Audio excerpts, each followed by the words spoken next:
बिस्मिल्लाहिर्रहमानिर्रहीम। अस्सलाम वालेकुम। हेलो व्यूअर्स, कैसे हैं आप? मैं हूं अज़मत मुस्तफ़ा और आप देख रहे हैं अज़मत व्लॉग। आज का हमारा टॉपिक ये है जी कि क्या कोई शख्स अपनी जायदाद अपनी ज़िंदगी में अपने वारसान में तकसीम कर सकता है। एक क्वेरी हमारे पास आई है, किसी ने सवाल ये पूछा है, किसी शख्स ने ये कहा है जी कि मैं अपनी जायदाद जो है वो अपनी ज़िंदगी में ही अपने बच्चों के नाम, अपनी बीवी के नाम मुंतकिल करना चाह रहा हूँ, उनको देना चाह रहा हूँ, तो मैं ये कैसे दे सकता हूँ?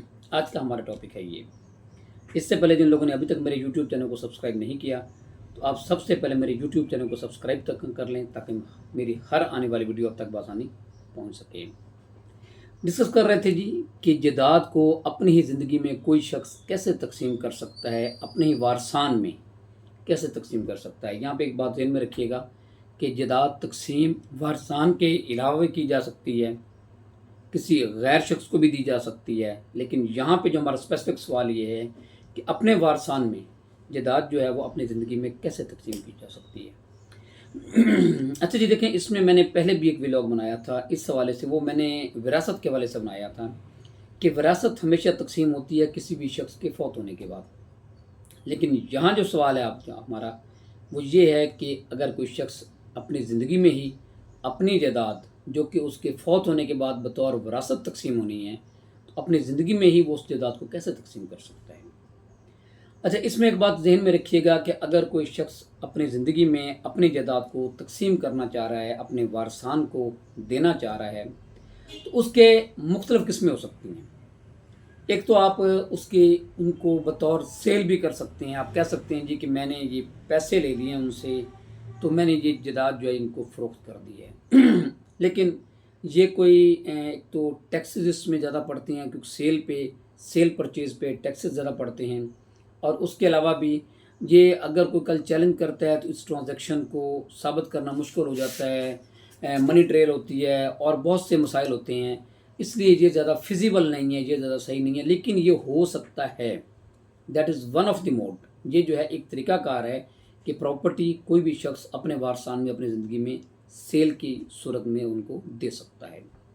लेकिन इससे बेहतर जो तरीका ये है कि अपनी ज़िंदगी में अगर कोई शख्स देना चाह रहा है तो वो उनको गिफ्ट कर दे। गिफ्ट से मुराद है उन्हें हिबा कर दे।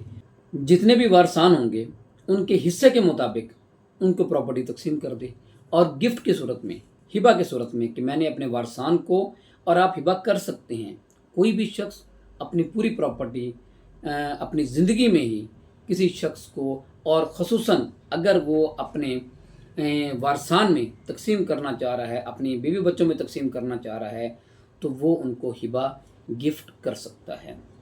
अब इसमें एक फ़ायदा तो ये हो जाएगा कि गिफ्ट अगर जो प्रॉपर्टी की जाती है उसमें वो जो है टैक्सेस वगैरह है वो कम पड़ते हैं, उसमें कॉम्प्लिकेशंस जो हैं वो कम आती हैं, और ईज़िली प्रॉपर्टी जो है वो तकसीम हो जाती है अपने वारसान में, अगर कोई शख्स कर सकता है तो।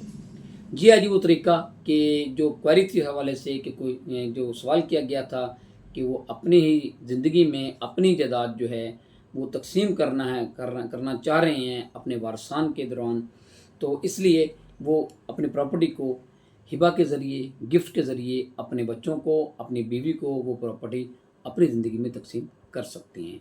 यहाँ एक आखिरी बात करूँगा, कोशिश करें कि डिस्प्यूट इस सूरत में ना हो। अगर कोई भी शख्स अपने घर वालों के दरमियान अपने लीगल एयर्स के दौरान जो है वो जायदाद तकसीम करना चाह रहे हैं, तो कोशिश करें according to their legal shares जो है, जो उनके हिस्से बनते हैं शरई तौर पे और कानूनी तौर पे, वही जो है वो उनको जो है तकसीम करें, और वही उनके नाम जो है वो शेयर जो है वो उनको मुंतकिल कर दें, और प्रॉपर्टी जो है इसी तनासब से उनको तकसीम कर दें ताकि कल कोई इस हवाले से कॉम्प्लिकेशन ना हो। ये थी जी डिस्कशन इस हवाले से। मैं उम्मीद करता हूँ इस हवाले से आपको ये सलोगी होगी। इसके साथ मुझे इजाज़त दीजिए। अल्लाह हाफ़िज़।